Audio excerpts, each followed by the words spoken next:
Hello guys होइन आज चाहिँ यो एउटा क्वेसन छ हाम्रो फाइन्ड द कन्स्टेन्ट ए छ ए कन्स्टेन्ट छ so that the A vector is the conservative vector field where A vector is equal to यति छ अनि यो दिएको छ ए भेक्टर दिएको छ अनि calculate the find the scalar potential भनेर स्केलर पोटेन्सियल भनेको चाहिँ फाइ निकाल्नु लाग्यो स्केलर पोटेन्सियल फाइ अनि and work on moving particles वर्डन र स्केलर पोटेन्सियल निकाल्नु पर्ने चाहिँ पोइन्ट यतिदेखि यतिसम्म भेक्टर फिल्ड छ त्यो भित्र चाहिँ फिल्ड छन् भने अनि for conservative vector field or irrotational vector field निकाल्नुको लागि कल्ड इन्टु ए गर्नुपर्छ कल्ड क्रस गर्दाखेरि इरोटेसनल 0 आइदियो भने चाहिँ नेप्ला क्रस ए गर्दाखेरि क्रस गर्दाखेरि 0 आइदियो भने चाहिँ त्यो हाम्रो चाहिँ इरोटेसनल अथवा कन्जर्भेटिभ भेक्टर फिल्ड चाहिँ भनिन्छ क्या त्यही भएको कारणले गर्दा हामीले क्रसमा राख्यौँ आइजेके राखेर अनि del x del y del z भने पछाडि नेप्लाको राख्यो नेप्लाको कोफिसियन्ट राख्यो अनि त्यस पछाडि नेप्लाको कोफिसियन्ट हाम्रो फेरि ए भनेर हाम्रो कन्जर्भेटिभ भेक्टर फिल्डको कोफिसियन्ट लेखियो सबै अनि त्यस पछाडि यो गर्दाखेरि हाम्रो यो निकाल्नुको लागि चाहिँ हाम्रो यो र यो क्रस गर्दाखेरि यो वाइ प्रेजेन्ट छैन भने 0 हुन्छ सिधै अब फेरि यसको डेरिभेटिभ पार्सल डेरिभेटिभ गर्दाखेरि यो छैन भने यसको भ्यालु छैन भने जस्तै कि पार्सल डेरिभेटिभ गर्नुपर्ने हो नि त यो छैन भने जेड छैन भने जेड प्रेजेन्ट छैन भने सिधै 0 माइनस हुने भयो माइनस प्लस हुने हो नि त त्यही भएको कारणले गर्दा अब फेरि यो वाइको गर्दाखेरि जे इजिकल टु चाहिँ यसलाई हटाएर चाहिँ यो र यो हुन्छ यस्तो गर्दाखेरि यसको एक्स छ नि एक्स भइदियो भने त्यसको पार्सल डेरिभेटिभ हुन्छ 1 माइनस ए जस्ताको तस्तै अनि त्यस पछाडि यो भने पछाडि के छ जेड क्यु छ नि त जेड क्यु भने पछाडि जेड स्क्वायर नै रह्यो एक्सको डेरिभेटिभ भने पछाडि 1 भइदियो त्यसो गर्दाखेरि पार्सल डेरिभेटिभ यो भइदियो यो र यो गरेर यसको जेको लागि अब यो र यो गर्ने पार्सल डेरिभेटिभ माइनसको माइनस यो र यो गर्दाखेरि जेड क्यु छ यो जेड क्यु छ भने अब डेरिभेटिभ हुन्छ यसको मतलब छैन अगाडिको त्यसले गर्दाखेरि यो भने पछाडि 0 माइनस यो 0 भइदियो यति टर्म अनि भने पछाडि यो भने पछाडि 3z स्क्वायर भइदियो यति भइदियो यसमा चाहिँ अनि त्यस पछाडि अबको केसमा हाम्रो के हुन्छ त भन्दाखेरि यति त आइदिसक्यो यति आइदिसके पछाडि फेरि अब के को लागि गर्नुपर्ने हुन्छ त्यति आइदिसके पछाडि फेरि हामीले के को लागि गर्नुपर्ने हुन्छ सो यसमा चाहिँ अब हामीले फेरि के को लागि चाहिँ फेरि के को गर्नुपर्छ के को लागि यो र यो हुन्छ के को लागि के इन्टु अनि त्यसपछि यो गर्दाखेरि 2x ए माइनस 2 त कन्स्टेन्ट नै हुन्छ यो भइदियो अनि यति भइदिसके पछाडि यसमा माइनस हुन्छ फेरि यो र यो त गर्नु पऱ्यो नि त त्यही भएको कारणले जेड प्रेजेन्ट छ 0 को 0 नै भइदियो माइनस यो 0 को 0 नै छ अनि त्यसपछि माइनस फेरि अनि त्यस पछाडि यसको त जेडको त यो हटाउँदाखेरि के भइदियो भने यसको गर्नु छ नि त के को गर्नुको लागि के डट अनि यो र यसको गर्दाखेरि यति आयो पार्सल डेरिभेटिभ यो र यसको माइनस अनि त्यस पछाडि माइनस अब यसको पार्सल डेरिभेटिभ गर्दाखेरि यो भने वाइ छँदैछ वाइ भने पछाडि एक्स वाइको डेरिभेटिभ पार्सल डेल 1 हुन्छ अनि माइनस जेडको अनि 0 हुन्छ यसरी चाहिँ हामीले चाहिँ यो निकाल्यौँ यति निकालिसके पछाडि अबको केसमा फेरि हाम्रो के गर्नु आई 0 भइदियो जे भनेको पछाडि कति छ जे भने पछाडि 1 माइनस जेड स्क्वायर के हुने भयो जे अनि त्यसपछि 1 माइनस ए माइनस अनि त्यस पछाडि यो भने पछाडि के छ अनि त्यस पछाडि यो भनेको चाहिँ के भने जेड स्क्वायर अनि त्यसपछि minus plus 3z square plus अब फेरि प्लस के छँदैछ अनि त्यस पछाडि यो भने पछाडि 2x माइनस 2x ए माइनस 2 माइनस ax भइदियो यति भइदिइसके पछाडि चाहिँ अबको केसमा चाहिँ हाम्रो चाहिँ के हुन्छ भने पछाडि अबको केसमा हेर्दै जाउँ यति भइदिइसके पछाडि हाम्रो अबको केसमा 0 आई यहाँ 0 आई हुन्छ 0 आई माइनस यहाँ 0 आई इजिकल टु चाहिँ यो भनेको के हुन्छ, यसले मल्टिप्लाई गर्ने माइनस भने पछाडि यो भने पछाडि जे यो भने पछाडि जेड स्क्वायर माइनस अनि त्यस पछाडि aged square plus 3z square अनि त्यस पछाडि यति भइदिसके पछाडि हाम्रो चाहिँ अर्को प्लस अनि त्यस पछाडि के भनेको पछाडि के छ के अनि त्यस पछाडि 2ax minus 2ax minus 2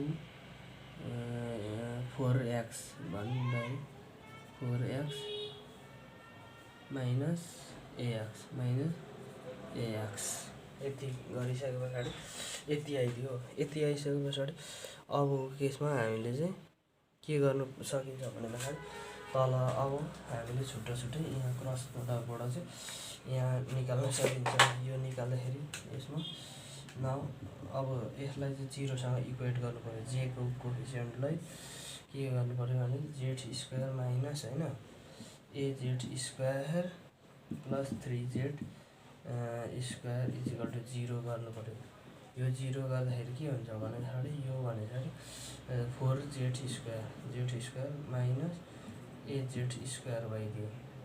aged square भइदियो इजिकल टु 0 भइदियो। अनि त्यसबाट जेड स्क्वायर कमन लिएर 4 माइनस ए इजिकल टु 0 गर्दाखेरि जेड यता गएर डिभाइड भइदियो। यो गर्दाखेरि 4 minus a equal to 0 by z square भइदियो। 4 minus a equal to 0 a equal to 4 भइदियो। ए इजिकल टु 4 भइदियो। अब त्यो ए इजिकल टु 4 लाई चाहिँ 4 भएको भ्यालुलाई चाहिँ हामीले यसमा पुट गर्दाखेरि के हुन्छ है त, सबैमा पुट गरौँ है त। हामीले ए नै त ए निकाल्नु थियो। ए निकाल्दाखेरि यसमा पुट गरौँ है हामीले। यो भ्यालुमा पुट गर्दाखेरि के हुने भने 0i equal to 0i minus जे अनि त्यस पछाडि के हुन्छ जे भने पछाडि Z square minus 4z square plus 3z square अनि प्लस केमा भने पछाडि 2 इन्टु 4 भने पछाडि 4 दुना 8x भइदियो माइनस अनि त्यसपछि 4x अनि त्यसपछि माइनस 4x गर्दाखेरि कति भइदियो, यस्तो गर्दाखेरि यस्तो आइदियो। यो आइदिइसके पछाडि हामीले चाहिँ के गर्नु सकिन्छ भन्दाखेरि चाहिँ हामीले सबैलाई 0 निकाल्नु छ। अब 0 निस्किन्छ कि निस्किँदैन है त। 0i माइनस अब जेड स्क्वायर प्लस यो यति टर्म त हाम्रो के आइदियो भने पछाडि अगाडि नै गर्दाखेरि 0 आएको थियो। यो इक्वल टु त 0 आएको थियो। अनि त्यस पछाडि यो भने पछाडि के हुन्छ भने पछाडि जे यसमा भने पछाडि 0j भने पछाडि जेसो यो गर्दाखेरि 4z square minus 4z square भने पछाडि 0 भइदियो। 0j प्लस यो भने पछाडि 8 माइनस 4x भने पछाडि माइनस 8x माइनस 8x गर्दाखेरि 0k यति आइदियो। हाम्रो यति भ्यालु आइदिइसके पछाडि चाहिँ हाम्रो चाहिँ के हुन्छ भने पछाडि हाम्रो त्यो अघिको त्यो बराबर चाहिँ हाम्रो चाहिँ 0 गर्यो हामीले। यो चाहिँ के अरे यो बराबर नेप्ला इजिकल टु चाहिँ नेप्ला क्रस ए गर्दाखेरि चाहिँ हाम्रो चाहिँ यति आयो। यो भने पछाडि 0 इक्वल टु 0 यति नै ल्याइसके पछाडि चाहिँ अबको केसमा फेरि हाम्रो चाहिँ अर्को गरिन्छ। हामीले चाहिँ स्केलर पोटेन्सियल निकाल्नु पर्ने हुन्छ। स्केलर ए को भ्यालु हामीलाई थाहा भयो नि त। इरोटेसनल भेक्टर पनि फाइन्ड गरियो। ए को भ्यालु नि हामीले निकालिसके पछाडि अर्को भने पछाडि हाम्रो के छ भने ए इजिकल टु त हाम्रो यहाँ अब ए को भ्यालु हाल्यो 4 हो। 4xy माइनस zq आई भइदियो। अनि त्यस पछाडि प्लस अनि त्यस पछाडि 4 माइनस 2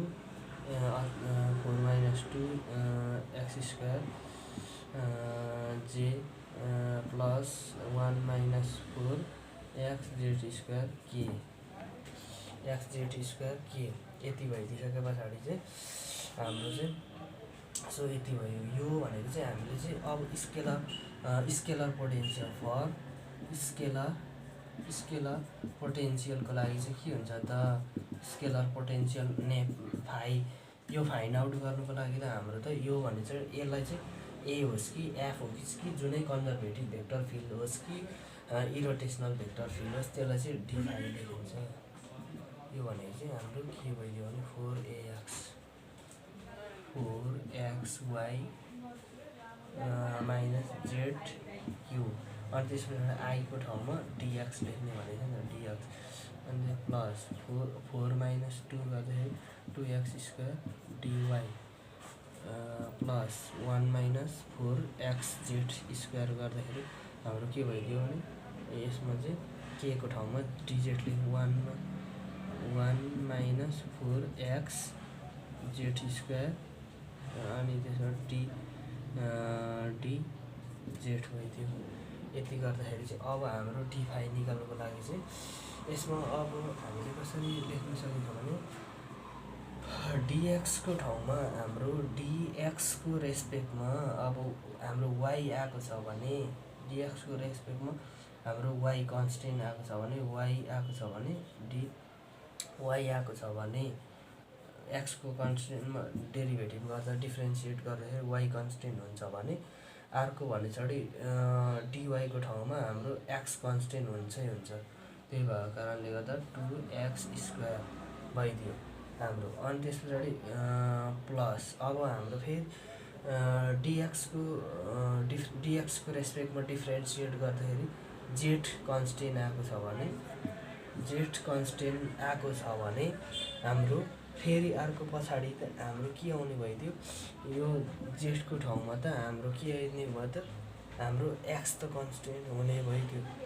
त्यसो कारणले गर्दाखेरि यो एक्स कन्स्टेन्ट भइदिइसक्यो। त्यही भएको कारणले गर्दाखेरि चाहिँ यो भने चाहिँ 4x कन्स्टेन्ट आउने भयो। 4x कन्स्टेन्ट आउँदाखेरि चाहिँ के हुन्छ भने 4x कन्स्टेन्ट आउने भयो। 4x कन्स्टेन्ट आउने भइदिइसके पछाडि चाहिँ हाम्रो चाहिँ जेड क्यू त छँदैछ हाम्रो। फेरि एक्सको ठाउँमा चाहिँ एक्सको रेस्पेक्टमा चाहिँ हाम्रो चाहिँ जेड क्यू चाहिँ कन्स्टेन्ट छ भने चाहिँ अब फेरि के हुने, जेडको रेस्पेक्टमा चाहिँ 4x त कन्स्टेन्ट हुने भइगयो, एक्स कन्स्टेन्ट हुने भइहाल्यो। अनि त्यही कारणले गर्दाखेरि हाम्रो चाहिँ के हुने भइदियो भने यहाँ चाहिँ एक्स कन्स्टेन्ट हुने भयो। एक्स कन्स्टेन्ट हुने भयो, के हुने भयो हाम्रो एक्स कन्स्टेन्ट हुने भइदियो। हाम्रो एक्स कन्स्टेन्ट हुने भइसक्यो पछाडि 3x यो भने पछाडि यो घटाउँदाखेरि पनि हुन्छ। यो भने 3x जेड क्यू भने पछाडि एक्सको रेस्पेक्टमा जेड क्यू कन्स्टेन्ट थियो भने अब फेरि जेडको रेस्पेक्टमा डिफ्रेन्सिएट गर्दाखेरि त एक्स कन्स्टेन्ट आउने हो नि त। त्यही भएको कारणले गर्दा आउँछ यस्तो ठाउँ यो भइदियो। अनि त्यस पछाडि हाम्रो यो भने डी5 भइदियो। अब इन्टिग्रेटिङ बोथ साइड इन्टिग्रेसन गर्दाखेरि के भइदियो भने पछाडि यसलाई नै हामीले डी5 integration of D 2x square Y plus integration of D X Z cube गर्दाखेरि चाहिँ हाम्रो चाहिँ भ्यालु भने फाइ इजिकल टु चाहिँ के भने 2x square Y plus D यो भने चाहिँ एक्स जेड क्यूब यति आउने भयो क्या। हाम्रो डिफ्रेन्सिएट गर्दाखेरि चाहिँ त्यति भ्यालु आउने भयो। इन्टिग्रेटिङ गर्दाखेरि चाहिँ हाम्रो यति आउने भयो। इन्टिग्रेसन गरिसके पछाडि अब हामीले वर्ड वन निकाल्नु बाँकी नै छ।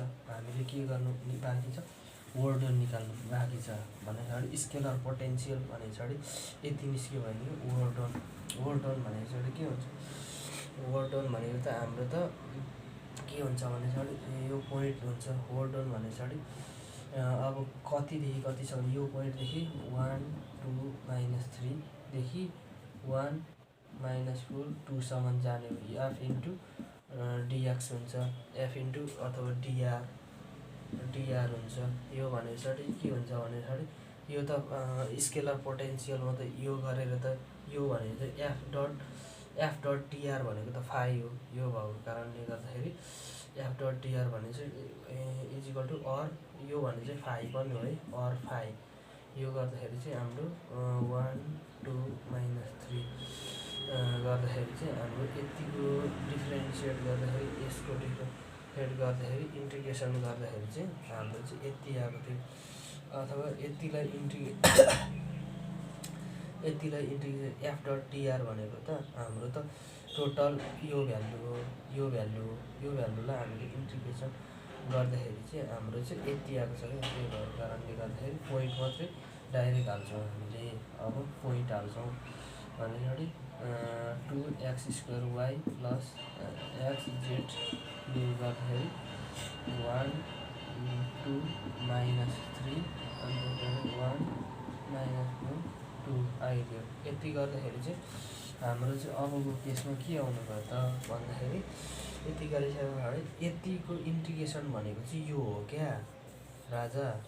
यतिको इन्टिग्रेसन भनेको चाहिँ यो हो क्या, फाई हो क्या। स्केलर पोटेन्सियल भनेको स्केलर पोटेन्सियल दिन्छ क्या वर्डनमा इन्टिग्रेसन गर्दाखेरि चाहिँ स्केलर पोटेन्सियल दिन्छ। र त्यो पोइन्ट हाल्दाखेरि चाहिँ के भइदियो भने जस्तै कि अब हामीले हालिदिउँ भ्यालु गर्दाखेरि यो एक्सवाइजेडमा हालिदिउँ 2 इन्टु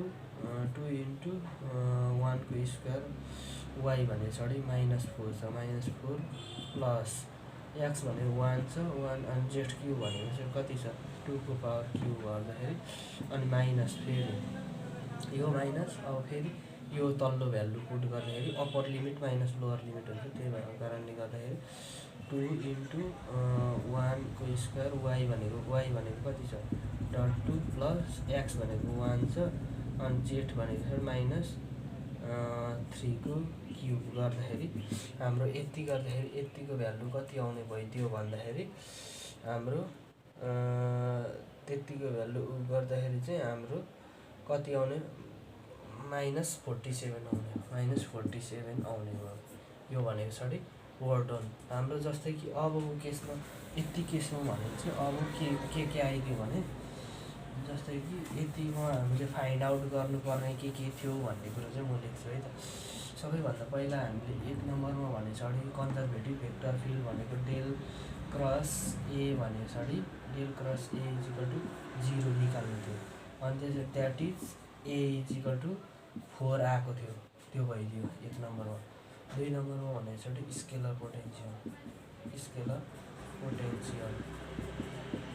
पोटेन्सियल भनेको हाम्रो फाई इजिकल टु कति आएको थियो भन्दाखेरि 2x² y प्लस माइनस अनि त्यसपछि xz क्यु आएको थियो। स्केलर पोटेन्सियल फाइन्ड गरेको क्यालकुलेट द स्केलर पोटेन्सियल यो नि फाइन्ड गरेको। वर्डन भनेको 3 मा वर्डन पनि निकाल्यो। वर्डन हाम्रो कति थियो -47 यति निकालियो -47 निकालेको थियो।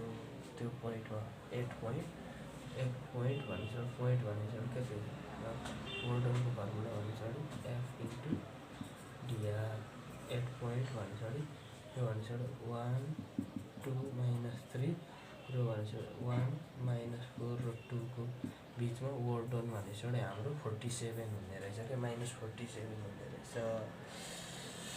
यति भइदियो। So thank you everyone.